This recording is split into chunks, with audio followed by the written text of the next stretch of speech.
Ma femme se plaint d'ailleurs des fois, elle me dit ah, tu pourrais pas gagner un peu plus de thunes s'il te plaît. Ouais. Et moi en fait je suis pas contre gagner de la thune, clairement c'est pas mon problème, mais j'ai besoin avant tout qu'il y ait des valeurs fortes dans le projet, qu'il y ait un impact social, De qu'il y ait servir, ouais, d'apporter de la valeur. que ça aide à changer les choses.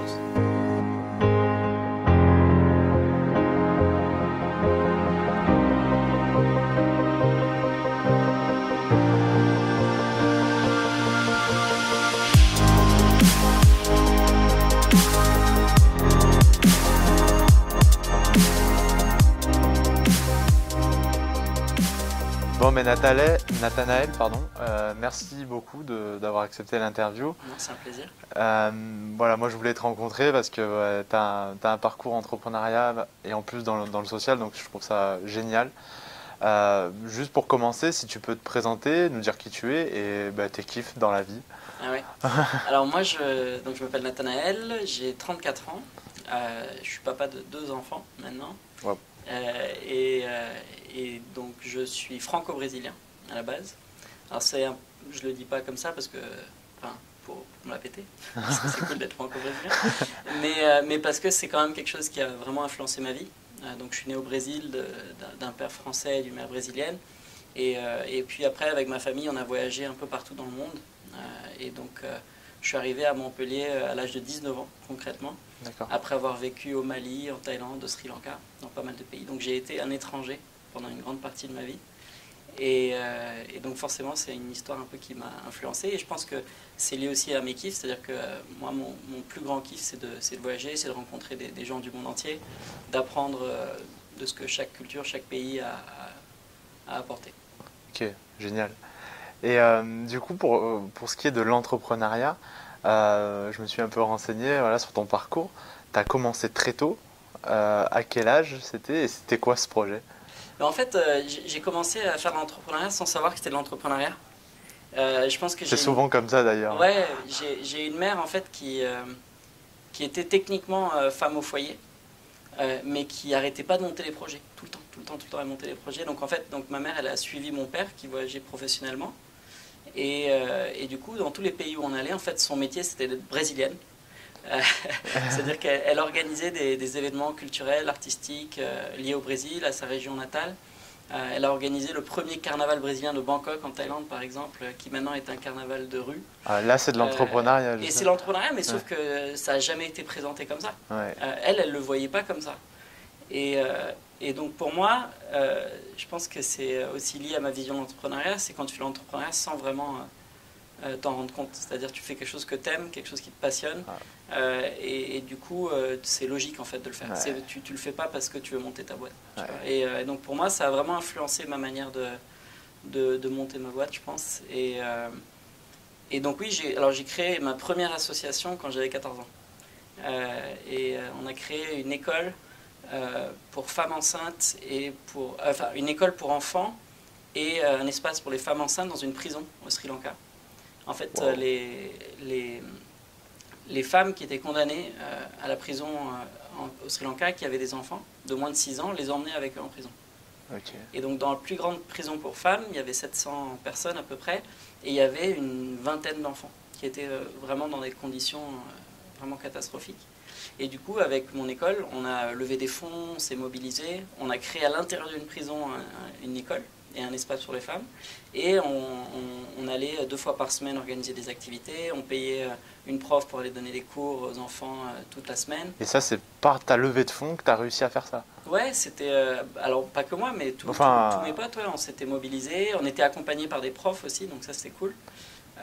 Et donc on faisait des levées de fonds pratiquement toute l'année, on vendait des trucs et donc c'était passionnant et c'était la première fois où je me suis dit un jour je vais créer mon truc. Et pendant longtemps je ne savais pas trop par où commencer, c'est un peu toujours le truc, mais à cette époque là je me disais c'est vraiment le kiff là ce que je fais, je sens que je suis utile, je sens que j'apporte une valeur ajoutée et donc un jour je créerai ma structure. Et à l'époque j'étais dans un système anglo-saxon. Donc j'étais dans une école internationale où on donne vraiment envie aux jeunes de prendre des responsabilités, de faire des choses et après de les assumer, bien sûr. Et donc, pour moi, c'était vraiment l'environnement parfait, en fait, pour développer ce sentiment d'entrepreneuriat. Et j'ai une question qui me vient parce que là, du coup, tu me dis à 14 ans, tu crées ton assos, tu te dis on va lever des fonds.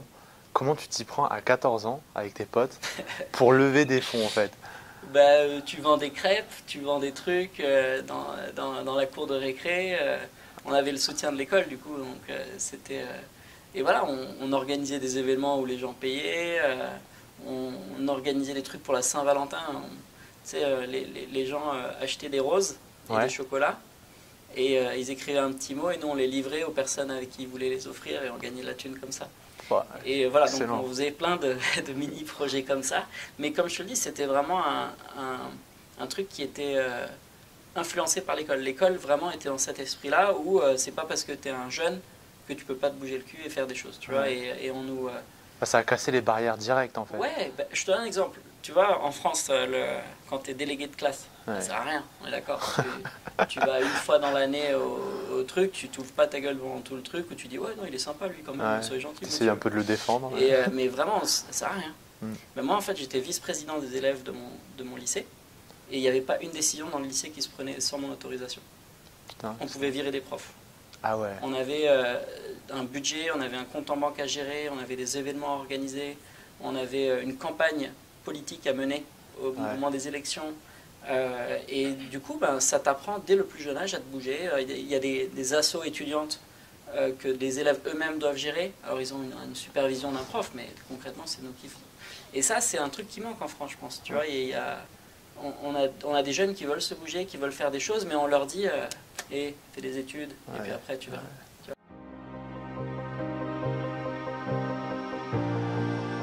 Est-ce que, alors voilà, c'est une question qui venait, est-ce que tes valeurs perso, tu les injectes dans tes activités? Bien sûr. Ouais. Bien sûr. Et j'irai même plus loin. Moi, je ne peux pas voir l'entrepreneuriat sans ça.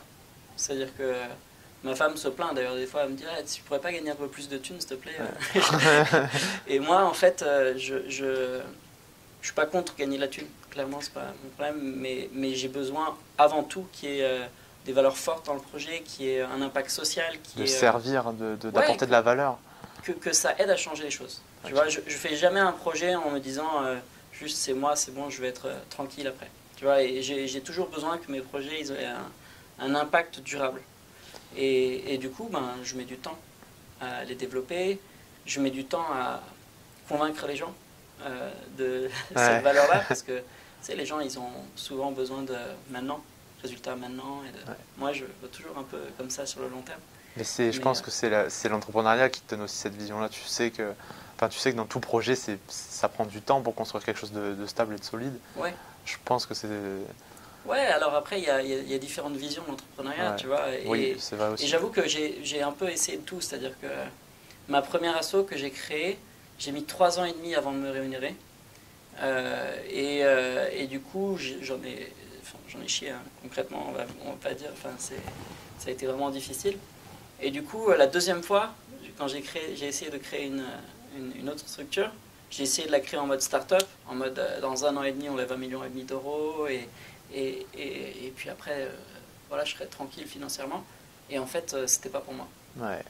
Mais t'as testé au moins. J'ai testé, mais je me suis rendu compte que ça correspondait pas à ma manière de faire, à ma manière d'être, tes valeurs, à mes valeurs, et surtout ouais, enfin, c'était pas moi. Et donc, du coup, mon 3e projet, sur lequel je travaille maintenant, ben là, je prends le temps et je développe les choses peut-être plus doucement que je l'aurais fait, mais je sens que ça va dans la bonne direction et je sens qu'à un moment donné, ben, ça va le faire, quoi. Et là, vu que tu parles de... C'est super intéressant parce que tu dis, voilà, il y a des gens, tu es obligé de t'entourer, forcément, dans l'entrepreneuriat. Moi, c'est une question qui me taraude, parce que je suis comme toi, je suis entrepreneur. Comment tu fais pour attirer des gens qui adhèrent à tes valeurs et qui les font vivre vraiment dans ta boîte? Ah ouais, c'est dur. Ouais. Mais je vais pas te mentir, le recrutement, c'est peut-être ceux-là où je suis le pire. Ouais. Moi, je suis un peu bisounours. T'es sympa, toi, allez, viens. Non, je rigole. Tu sais que, j'exagère un peu, mais... Pour te dire, je suis comme toi, ma copine est RH, du coup c'est elle maintenant qui gère un peu. Non, mais du coup, c'est là où c'est important de se rendre compte en tant qu'entrepreneur de ses forces et de ses faiblesses et de vite déléguer ce genre de choses à d'autres personnes quand tu sais que c'est pas bon pour toi. Et moi, en fait, donc, l'avantage quand tu travailles sur des projets à impact sociaux, c'est que des gens qui viennent, qui sont intéressés par ton projet, c'est pas des gens qui sont là pour la thune, déjà à la base. Et donc, c'est des gens qui sont clairement passionnés, qui ont une passion, qui ont cette envie de donner du sens à leur métier, à ce qu'ils font.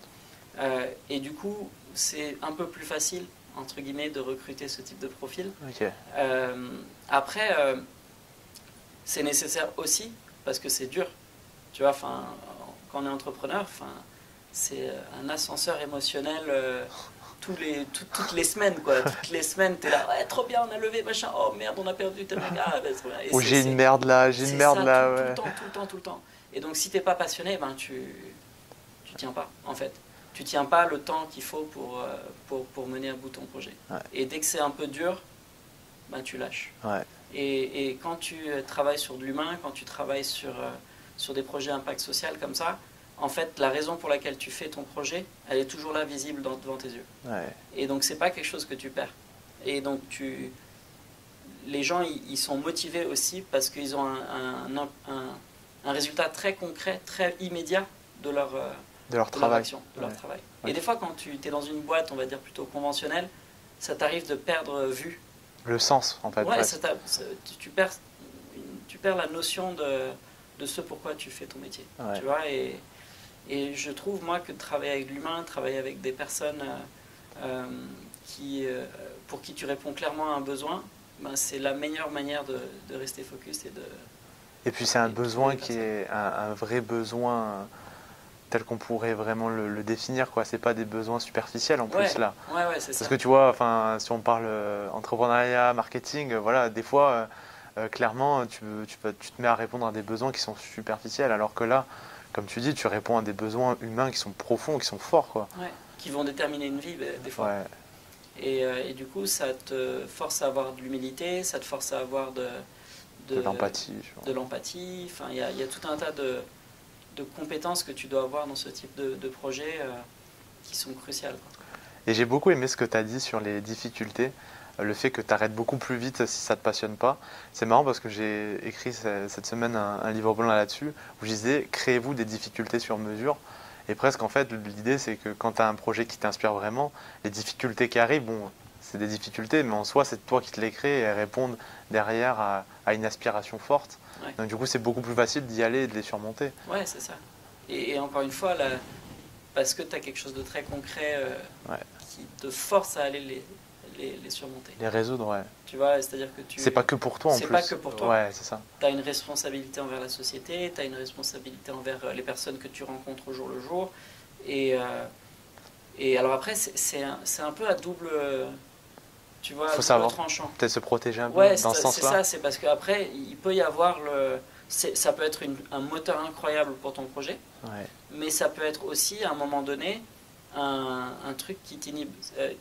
C'est ça le mot? Ouais, qui te freine, quoi. Qui te freine parce que tu as du mal à porter la pression que c'est en fait de devoir développer quelque chose qui va aider cette personne. Tu vois, ça dépend de toi, ça dépend de ce que tu fais, et ça peut être un blocage.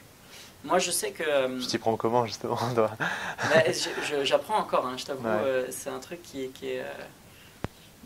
et même, tu vois, c'est lié à tous les blocages que tu peux avoir de manière générale. Il y a des fois où tu es sous l'eau, tu es fatigué, et tu as un blocage qui peuvent être liés à des choses très basiques, hein, genre tes salariés qui sont pas contents parce que les choses avancent trop vite, ou tu vois, et puis ils te mettent la pression. Ou une décision que tu prends, et puis en fait, tu vois que ça a eu un effet négatif, et puis après, il faut reprendre la même décision 6 mois après. Tu vois, c'est ce genre de choses qui sont difficiles à gérer, et moi je pense que ça, c'est le genre de truc que tu apprends toute ta vie. Tu apprends toute ta vie, et puis tu prends des décisions, et puis au fur et à mesure, elles deviennent plus faciles. Enfin, c'est ce qu'on dit.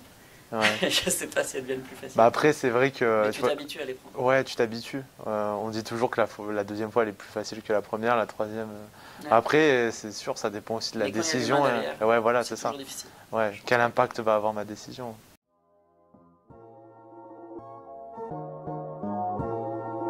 Par rapport à une entreprise sociale, donc tu disais, j'ai eu une expérience, enfin, moi ce qui me va le mieux, c'est de prendre du temps. Tu as essayé aussi de le faire sur plus court terme, une fois. Comment ça se gère une entreprise sociale? Est-ce que, enfin, une entreprise à visée sociale, comment ça se gère? Est-ce que tu as, du marketing? Est-ce que tu as de la com? Est-ce que tu gères ça comme une boîte normale ou c'est différent? Alors, déjà, qu'est-ce qu'une boîte normale? Ouais, enfin. En fait, moi, donc, quand je dis que je suis entrepreneur social, c'est toujours quelque chose que je dois encore expliquer parce que c'est pas clair pour beaucoup de personnes. Tu vois, par exemple, qu'est-ce qui te différencie d'une association normale, traditionnelle? Et moi, en fait, quand je dis que je suis entrepreneur social, ça veut dire que l'objectif de l'impact social, c'est mon objectif principal. Mais que derrière, je déroule un modèle économique qui peut être propre, similaire à celui d'une entreprise. Moi, j'aime bien les modèles hybrides personnellement, donc moitié asso, moitié entreprise, parce que je trouve que c'est un bon moyen de mobiliser des profils différents et des compétences différentes et de pouvoir engager le plus de personnes possible. Mais du coup, pour moi, cette pérennisation-là du projet à travers un modèle économique entrepreneurial, comme une entreprise normale, elle est hyper importante. Et elle est hyper importante, alors déjà pour une asso, c'est important parce qu'aujourd'hui c'est la merde pour les assos, on va pas se mentir, c'est difficile de financer une asso, les subventions publiques qui ont financé les assos presque à 100% pendant des années, pendant les 30 glorieuses, depuis les années 70-80, elles sont en baisse. Et du coup, les assos, elles doivent réagir parce que sinon, elles finissent par s'essouffler, par se fatiguer. Les bénévoles, ils n'en peuvent plus. Et elles n'arrivent pas à aller au bout de leur impact social. Donc ça, c'est la première chose. Moi, j'ai une particularité supplémentaire. Je travaille sur l'immigration. Le sujet probablement le plus politique qui peut exister en France. Et donc j'ai un besoin de modèle économique hybride et d'être autonome le plus possible sur mes financements pour une question de pérennité. Okay. Parce que, je suis désolé, mais imaginons le pire, Marine Le Pen est élue aux prochaines élections, les premiers qui perdent leur financement, c'est Bibi. Hein. Ouais. Donc faut penser au futur, faut penser stratégie long terme.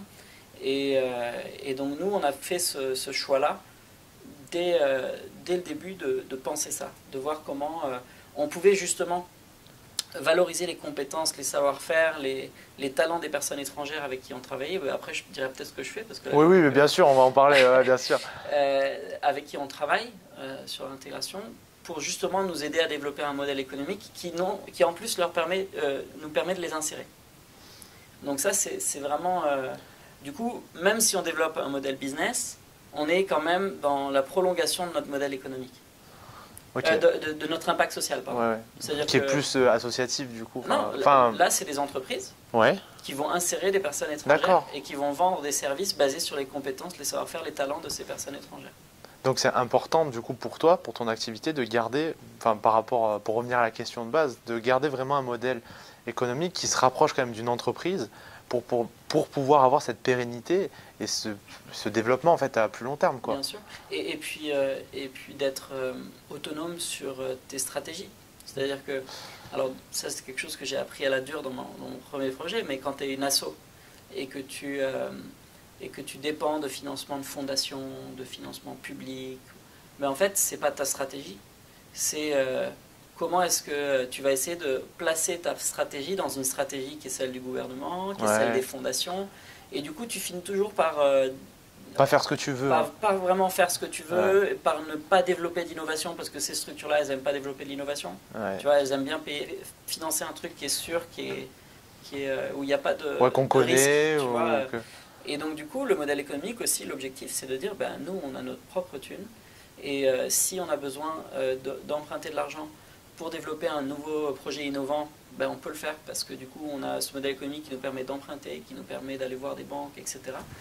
Et donc ça, la partie innovation, elle est extrêmement importante. Tu vois, quand tu es une asso et que tu as des financements publics pour faire une mission, déjà, tu as beaucoup moins d'argent que ce que tu devrais avoir, donc tu te fatigues, tu fais un service. Et les gens, peut-être, avec toi se fatiguent aussi. Les gens avec toi se fatiguent, les personnes que tu aides, elles se fatiguent. Et il y a moins d'impact. Il y a moins d'impact. elles vont moins te voir. Ouais. Donc du coup, tu réponds de moins en moins à un besoin. Donc du coup, elles sont obligées de créer en parallèle de ce que toi tu fais des systèmes pour venir en aide elles-mêmes à leurs propres besoins. Ouais. Donc moi, cette volonté-là d'être un entrepreneur social, du coup, de développer un modèle économique, de tracer mon propre destin, en fait, il est lié à des expérimentations que j'ai faites sur le terrain et qui sont hyper... je pense que beaucoup d'autres assos voient elles aussi, quoi. Et du coup, si tu peux nous en dire plus sur ce que tu fais, parce que bon, moi je sais un peu parce que je te suis maintenant, mais ouais, si tu peux dire pour l'audience Alors ce que tu fais.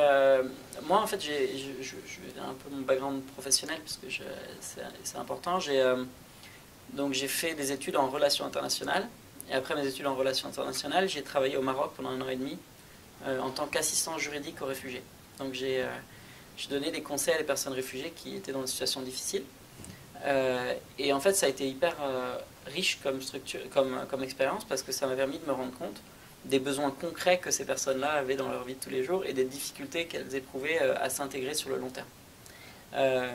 Et même, en fait, que la plupart des pays d'accueil n'avaient pas de stratégie de long terme sur l'accueil. C'est-à-dire que très souvent, en France, on s'occupe de la partie initiale quand tu arrives.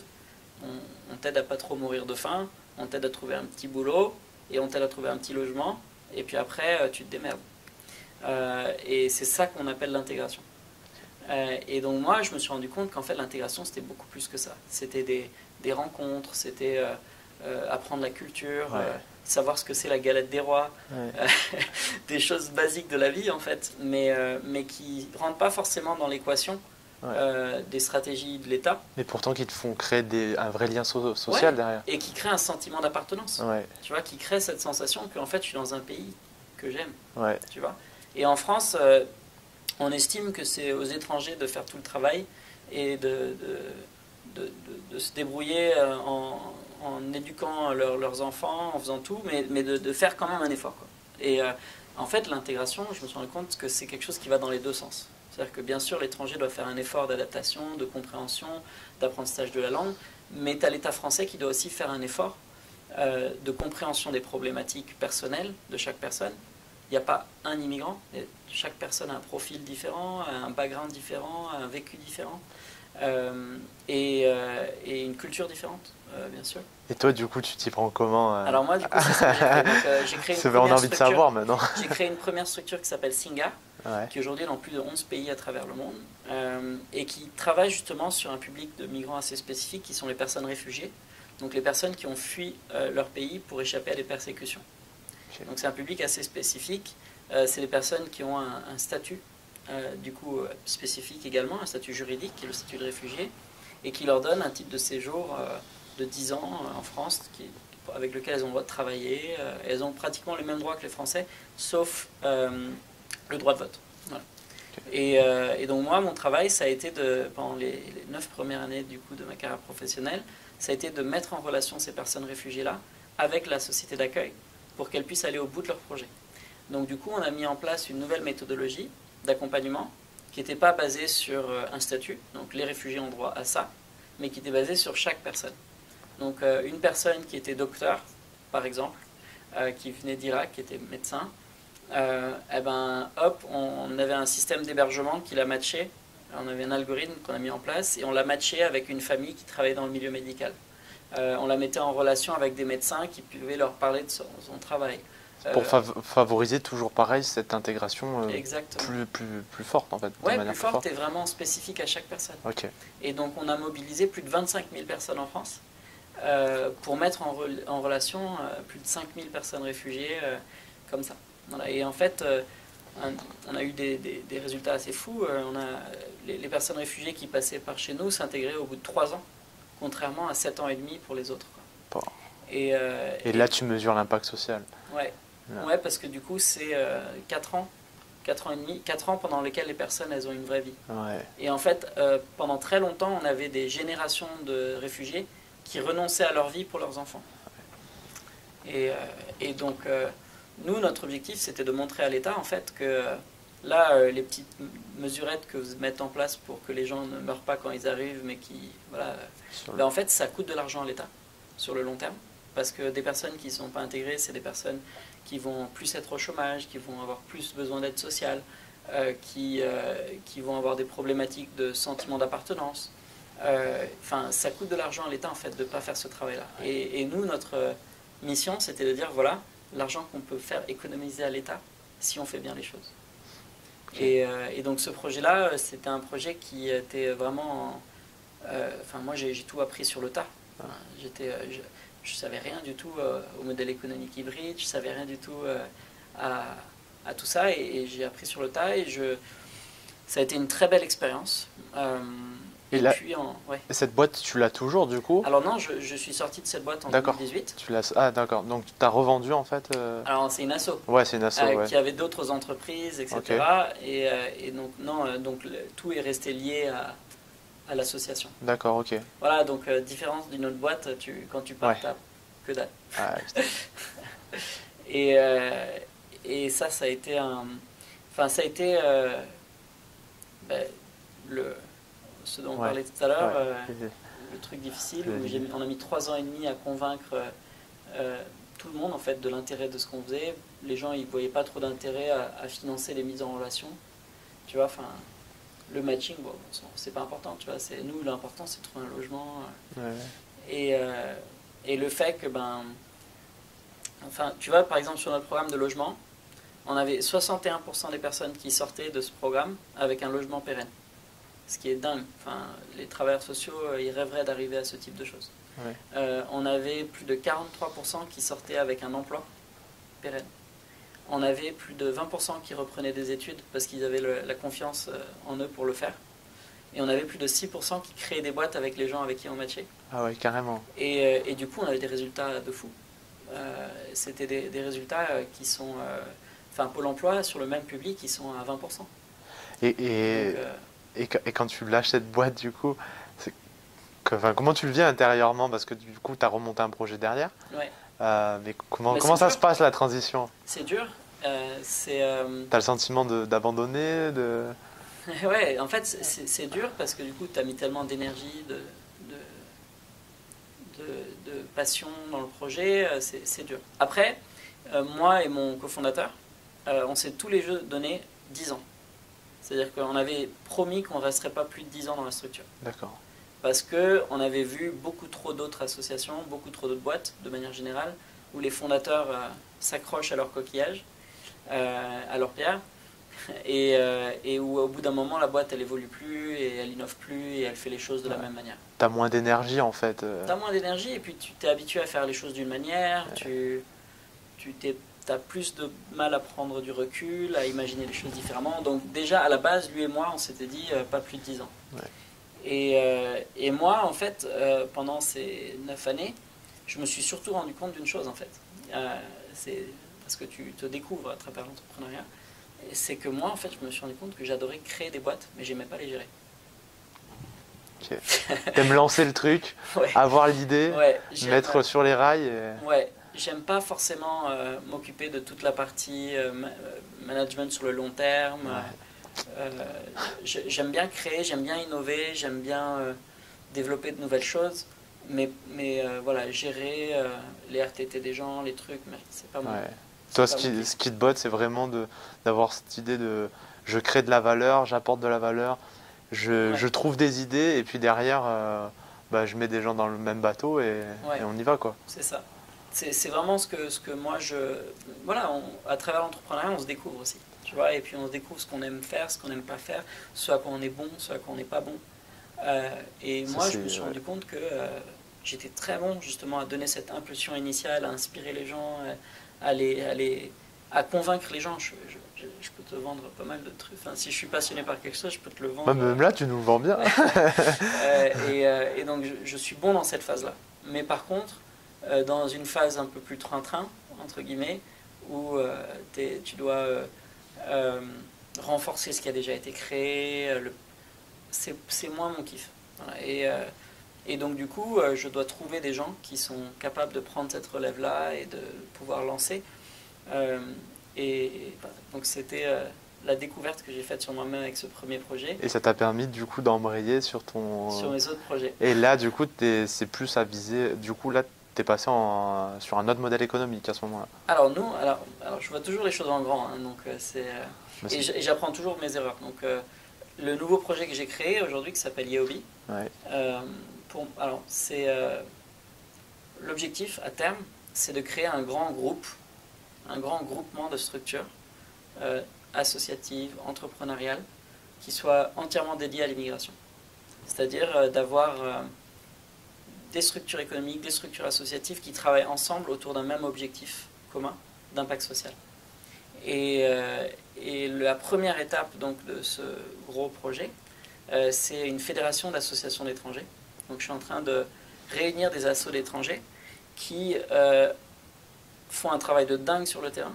C'est-à-dire qu'aujourd'hui, ces assos, ça correspond, on va dire, à 50% de l'aide qui est faite aux nouveaux arrivants. C'est elles qui traduisent, c'est elles qui expliquent aux étrangers, c'est elles qui mettent en relation pour du travail. Elles ont un boulot de fou sur le terrain, mais c'est un boulot qui n'est absolument pas reconnu en France. Et elles le font totalement gratuitement.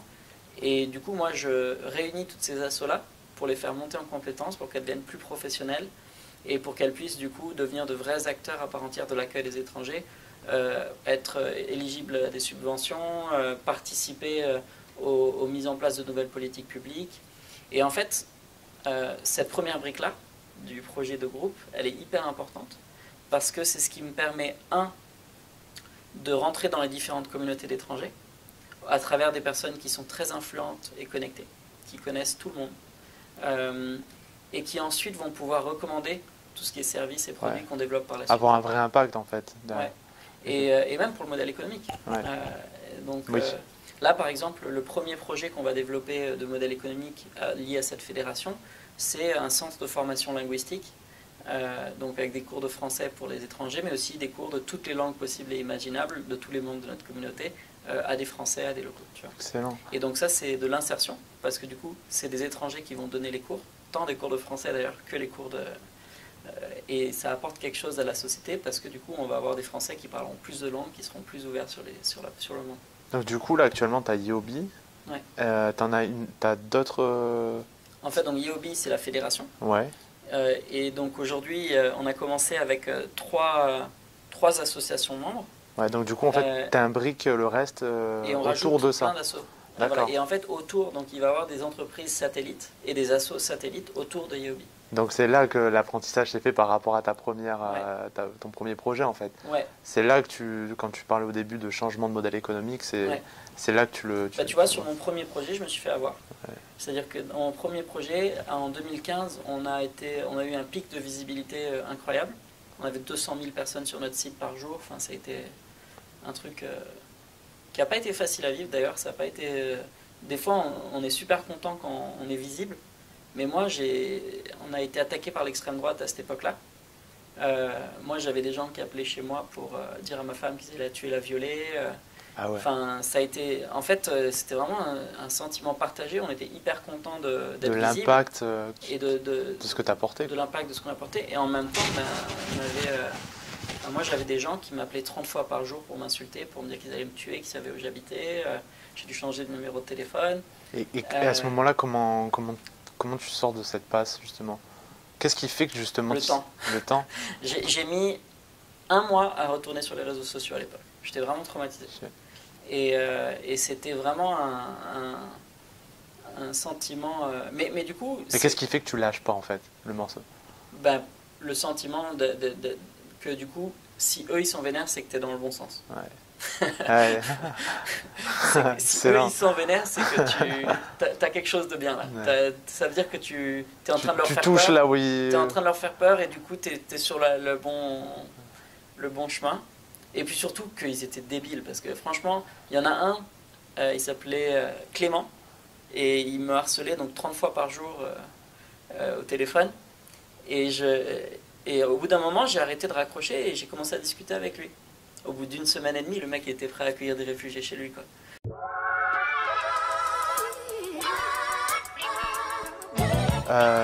Au niveau de l'entrepreneuriat social, alors tout à l'heure, tu as dit un truc qui m'a fait sourire. Je dis, j'aimerais bien que. Enfin, ma femme me dit, mais tu pourrais pas gagner plus de thunes. Alors, j'aimerais bien qu'on l'aborde, mais sans.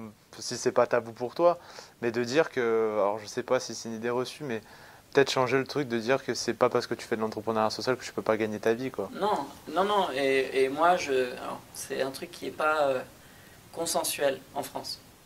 Je ne suis pas pour des salaires astronomiques dans le milieu associatif, clairement. Tu vois, je ne suis pas dans l'optique des ONG américaines ou anglaises, où le PDG de Save the Children, par exemple, une grande ONG anglaise, il est payé 1,5 million d'euros.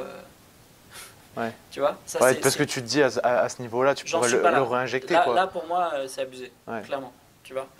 Mais par contre, je pense pas que tu devrais bosser au SMIC parce que tu es dans une asso. Ouais. Tu vois, et je pense qu'on doit pousser les salaires vers le haut plutôt que de les pousser vers le bas. Et donc, moi j'aime bien dans l'entrepreneuriat social, on dit qu'il ne faut pas qu'il y ait 7 fois plus de différence entre le plus haut et le plus bas salaire. Ouais. Et je trouve que c'est raisonnable. Tu vois. Et c'est raisonnable et surtout, ben en fait, si tu veux augmenter le salaire du mec qui est en haut, tu dois augmenter le salaire du mec qui est en bas. Ouais. Et donc ça me paraît être la manière la plus raisonnable de faire. Et là, du coup, c'est là que ton modèle, du coup, de rentrer dans un modèle économique entreprise, du coup, prend tout son sens, du coup. Exactement, parce que je peux me le permettre, c'est moi qui déterminerai les salaires de mes salariés et c'est pas des fondations qui estiment que ton travail vaut tant.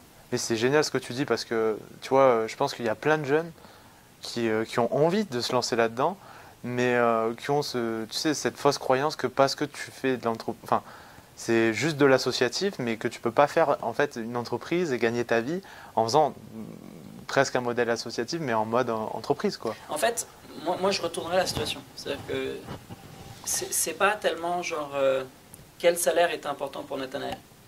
C'est quel salaire est important pour tous les employés pour nous permettre d'aller au bout de notre objectif social. Ouais. Et alors si notre objectif social c'est de changer le système, il nous faut des personnes qui sont balèzes.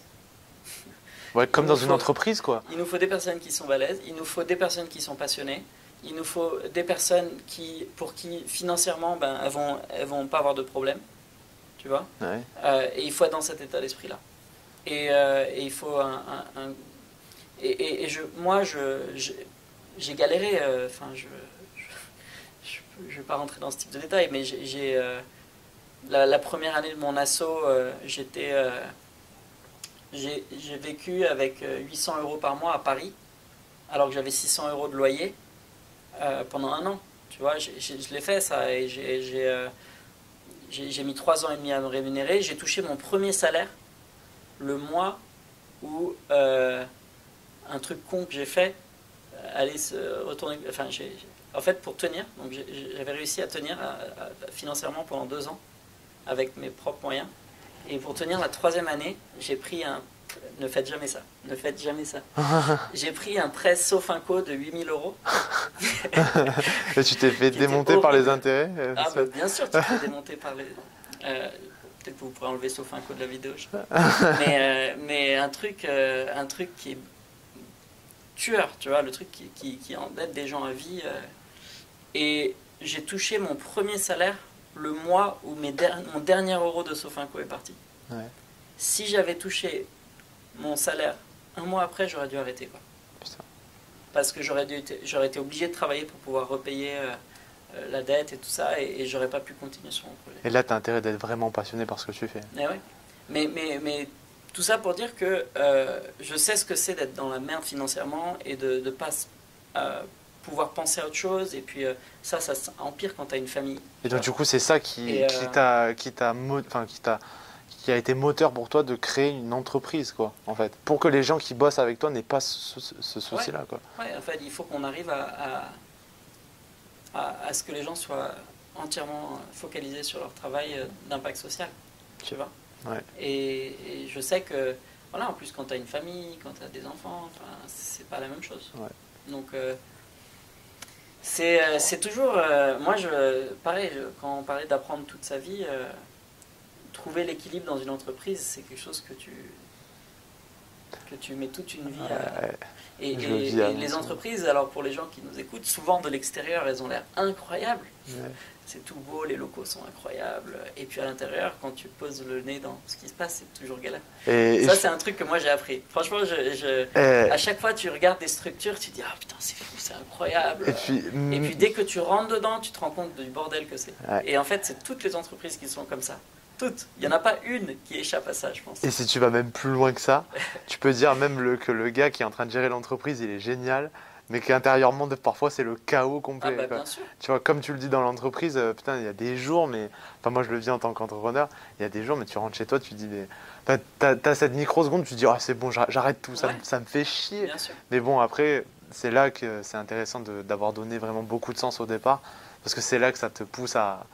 Bon, le matin, tu te lèves, ça va mieux, mais ouais, des fois, c'est le chaos aussi à l'intérieur de toi. C'est important de le dire, parce que, mais ça, je pense que c'est propre à tout l'entrepreneuriat, Ouais. pas que un type Non, d'entrepreneuriat, c'est propre à vraiment tout l'entrepreneuriat. l'entrepreneuriat. Mais voilà, il faut aussi ne pas idéaliser les entreprises. C'est ça qui est important. Ouais. C'est-à-dire que très souvent, tu dis, mais j'arriverai jamais à créer un truc comme ça. Ouais. Ça, c'est trop.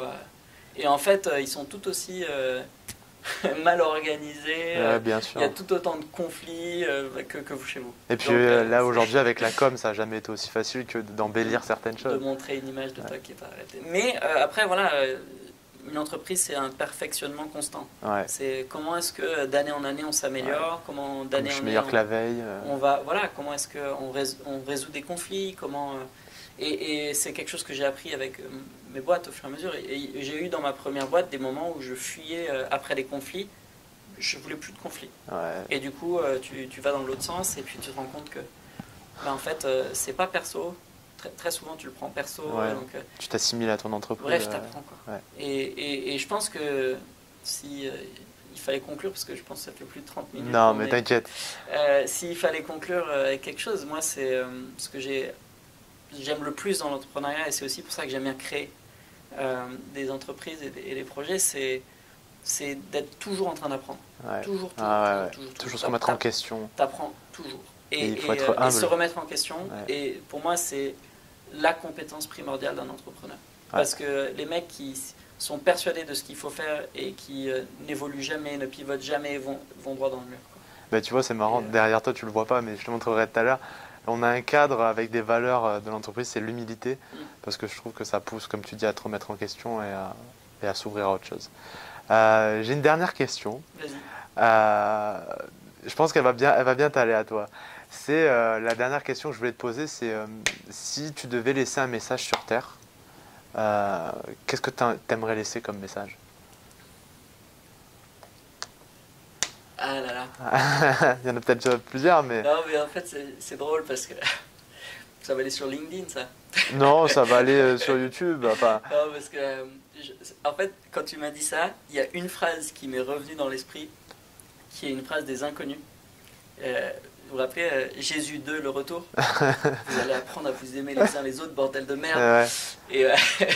Et en fait, c'est ça, quoi. C'est franchement le temps qu'on passe à se prendre la tête sur des conneries, alors qu'en fait, le vrai problème, il est tout autre. Et que si on se rendait compte, en fait, qu'on avait les mêmes problèmes et qu'on pouvait en plus s'aider à les résoudre, on irait tellement plus loin, quoi. Et c'est ce type de talent, de savoir-faire qu'on est en train de perdre. Moi, je connais personnellement une vingtaine de médecins syriens qui, en France, alors qui dans leur pays étaient des grands chirurgiens, des mecs super balèzes, et qui en France sont internes, parce que c'est tout ce qu'on leur permet d'être. Et qui... voilà. Donc, on est un pays qui manque de médecins, tu vois. Et donc concrètement, ce que nous on fait, c'est vraiment de mettre en place des projets qui vont montrer l'absurdité de ces situations-là, pour qu'on puisse enfin se focaliser sur les vrais problèmes, qui sont la désertification de régions entières qu'on a en France, la perte d'emploi dans ces régions-là.